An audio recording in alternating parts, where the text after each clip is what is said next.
Welcome students. Today we shall start chapter 8, the circulatory system, session 4. You see the picture here. The circulatory system comprises of the heart, blood and blood vessels which circulate blood throughout the body, thereby helping in the transport of nutrients, oxygen and carbon dioxide. All living organisms, including human beings, have some kinds of fluids circulating in their bodies. These fluids have the ability to pick up substances and distribute them to various parts of the body. This flow of fluid inside the body is known as circulation. Now, need for transport inside the body. The digestive system digests and absorbs nutrients which are needed to be transported to every cell of the body.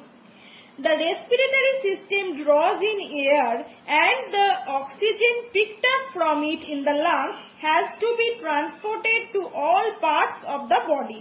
Similarly, the carbon dioxide collected from the entire body has to be carried to the lungs to be exhaled out of the body. All the extra water, excess salt and the nitrogenous waste such as urea have to be removed from different parts and have to be sent to the excretory system to be thrown out of the body. Hormones secreted by the endocrine system have to be carried throughout the body by the circulating blood to act wherever required, and so on. So all such functions that need transport are performed by the two circulating fluids, the blood and the lymph.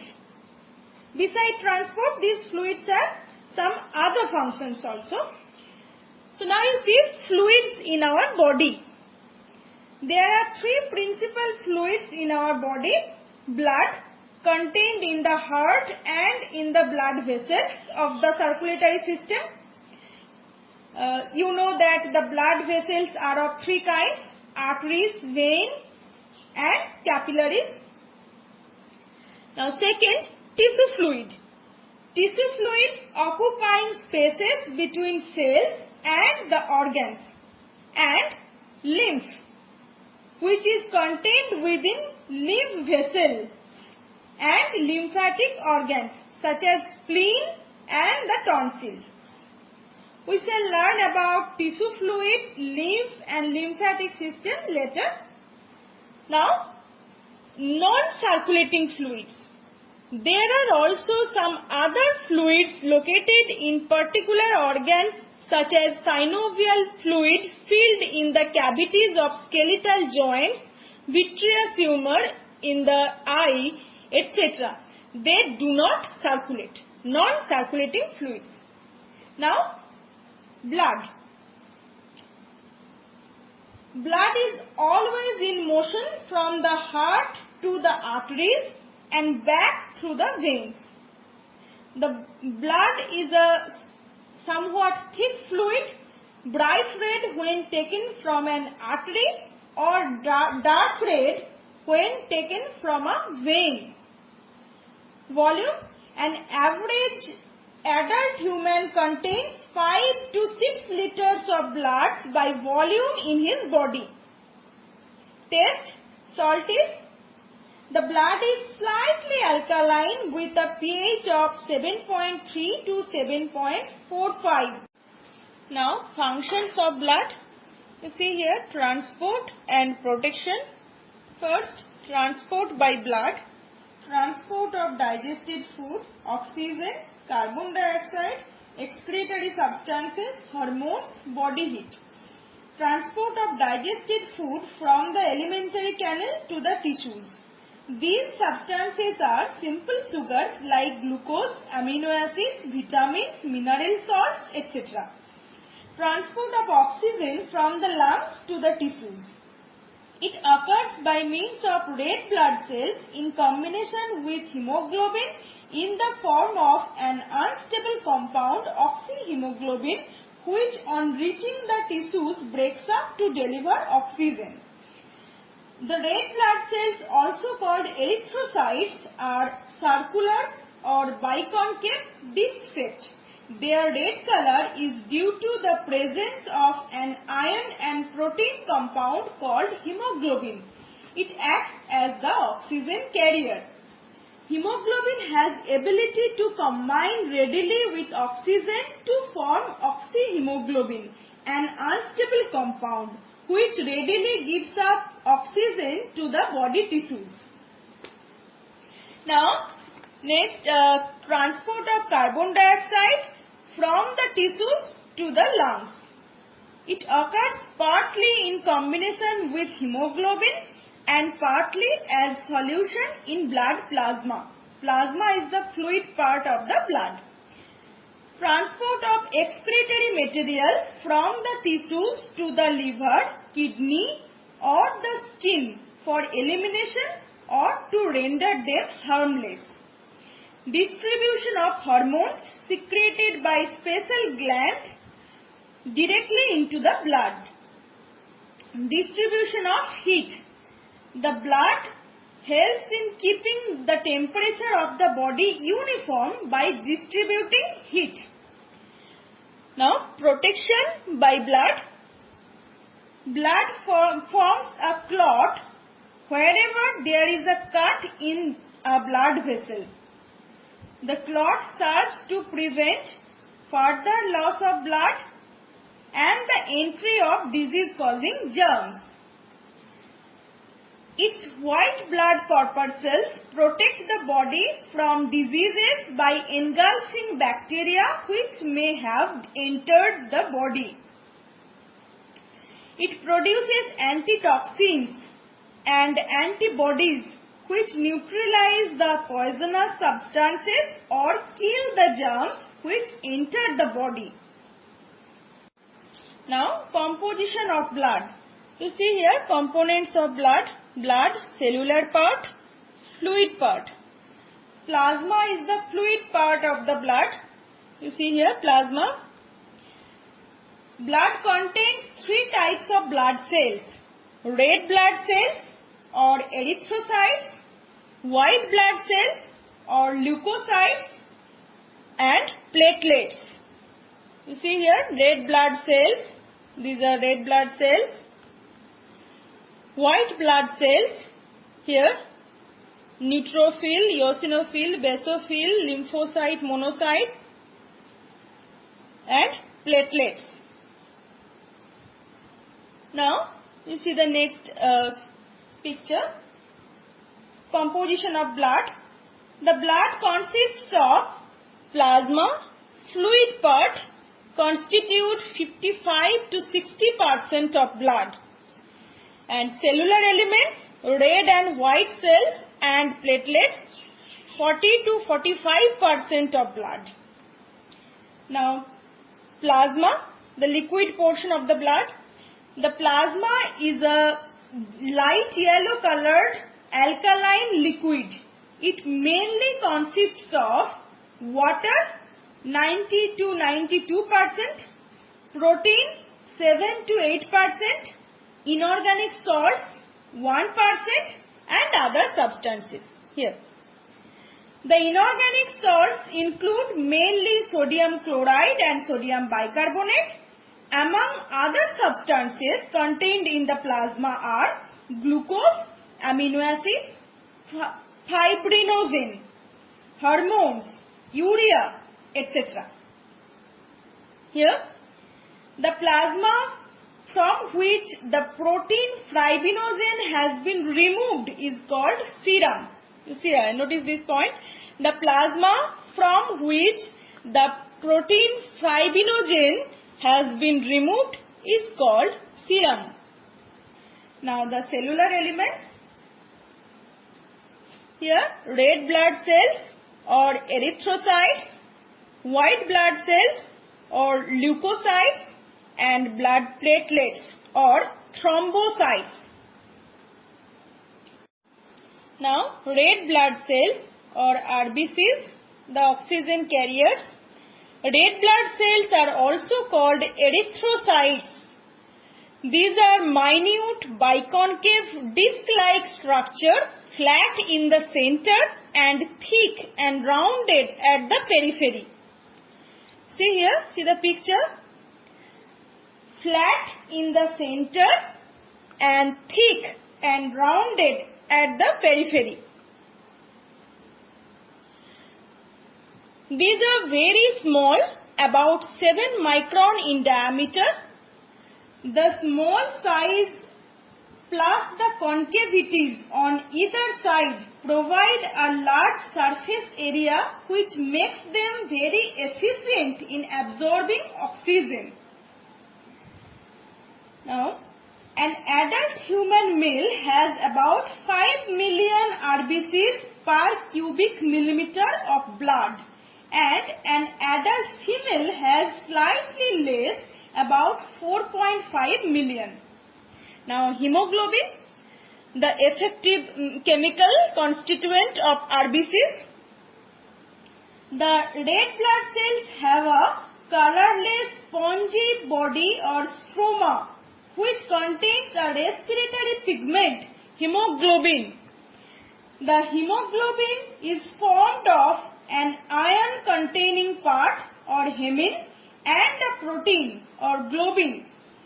It has the ability to combine readily with oxygen to form oxyhemoglobin, an unstable compound which readily gives up oxygen to the needy tissues.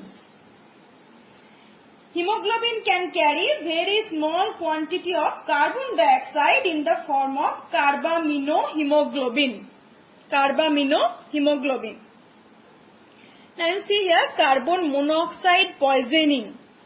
Hemoglobin has very strong affinity for carbon monoxide, forming a stable compound, carboxyhemoglobin.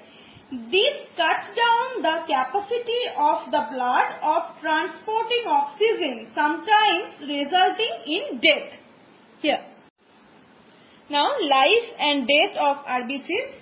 In adults, the RBCs are produced in the marrow of long bones, especially in the ribs, breastbone and ilium of hip girdle. Here, in an embryo, they are produced in the liver and spleen. In children, the RBCs are produced in bone marrow of all bones until 5 years of age. Now next you see here, the mature red blood cells have no nuclei, but when they are being produced, they have one. As they mature, the nuclei are lost. That is, they become enucleated. So, a mature RBC lacks a nucleus.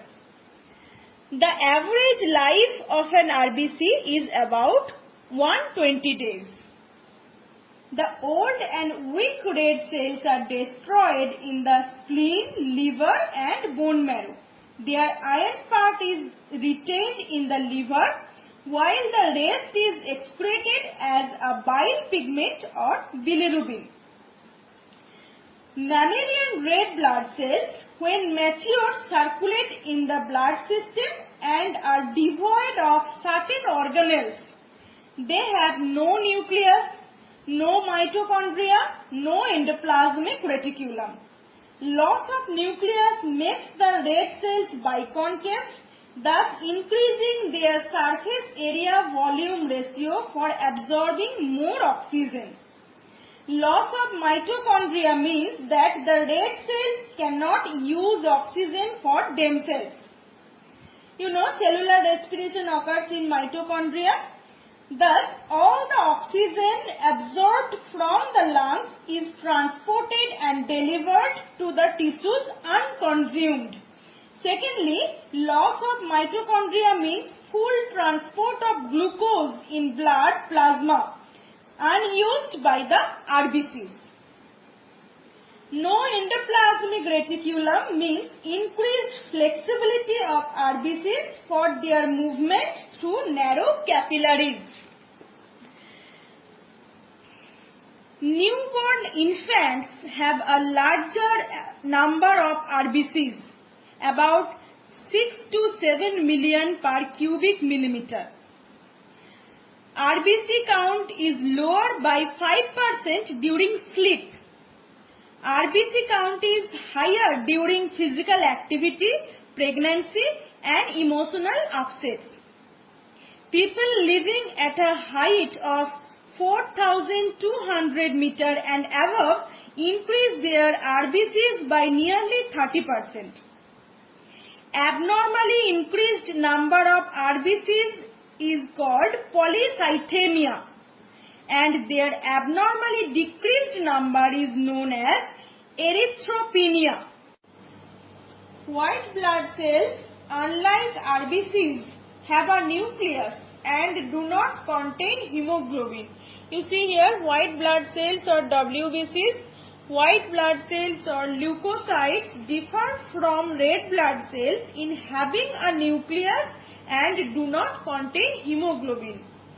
Most WBCs are amoeboid and can produce pseudopodia, with which they can squeeze through the walls of the capillaries into the tissues. Dia means across, pedesis means oozing out. You see here, see the picture, a white blood cell oozing out of the blood vessel. Here, diapedesis. Now, origin and life of WBCs.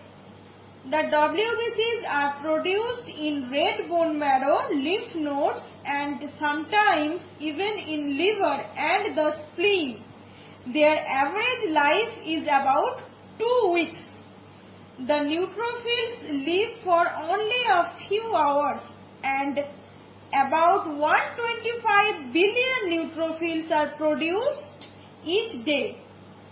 The old and worn out WBCs are destroyed in the same manner as the RBCs. Now, based on shape and other characteristics, the white blood cells are classified into 2 major categories, granular and non-granular, and 5 distinct types. Now, you see the picture here, 2 major categories of WBCs. Granular WBCs are of 3 types: neutrophils, eosinophils, basophils. Non-granular WBCs are of 2 types: lymphocytes, monocytes. You see here, granular cytoplasm contains granules. Nucleus usually constricted into lobes. Neutrophils, eosinophils, basophils. Non-granular cytoplasm without granules, a single large nucleus, lymphocytes, monocytes. First, neutrophils.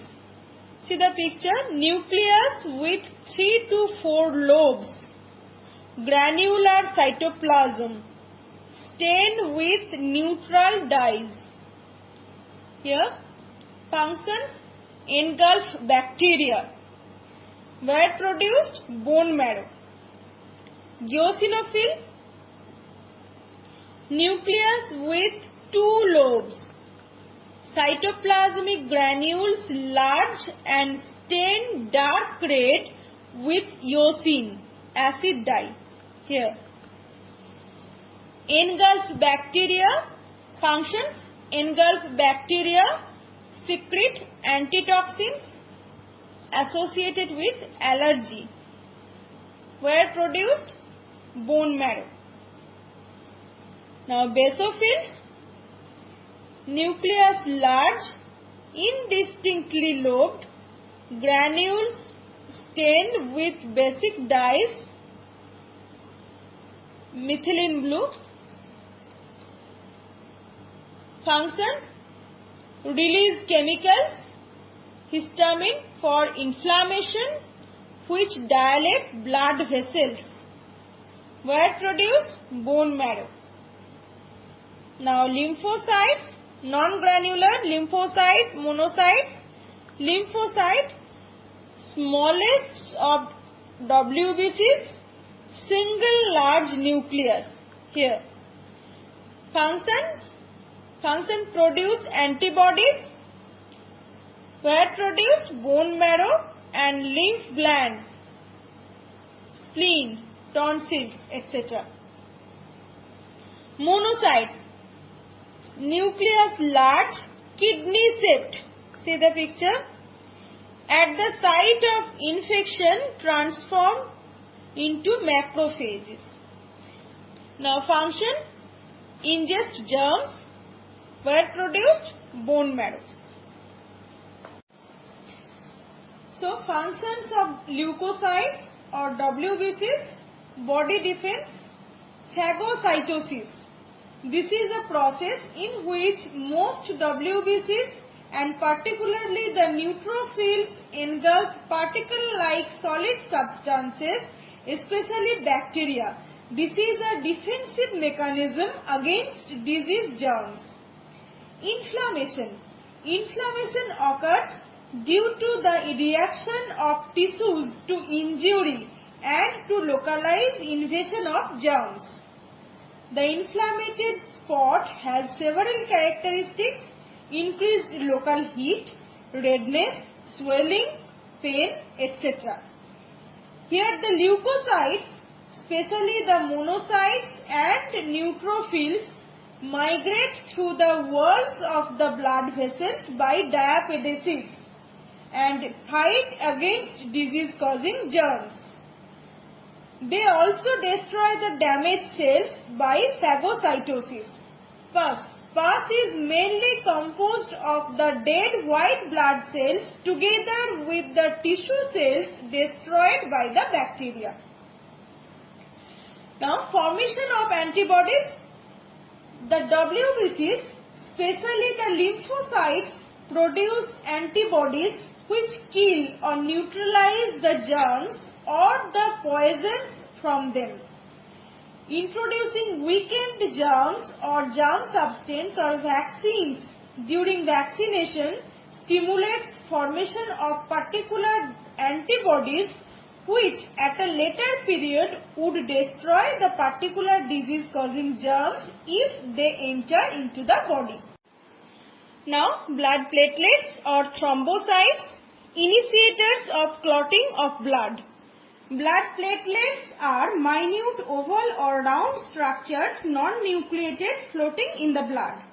The platelets are derived from some giant cells called megakaryocytes in the red bone marrow. These are budded off from the megakaryocytes in a manner that each one is completely surrounded with membrane. Now you see here, their lifespan is 3 to 5 days and are destroyed mainly in the spleen. They are very important in clotting of blood. At the site of injury, the platelets disintegrate to release a chemical substance, thrombokinase, which initiates the process of clotting of blood. Spleen. The spleen is a large lymphatic organ about the size of a clenched fist, reddish brown in color and situated in the abdomen behind the stomach and above the left kidney. Now, next we shall learn clotting of blood.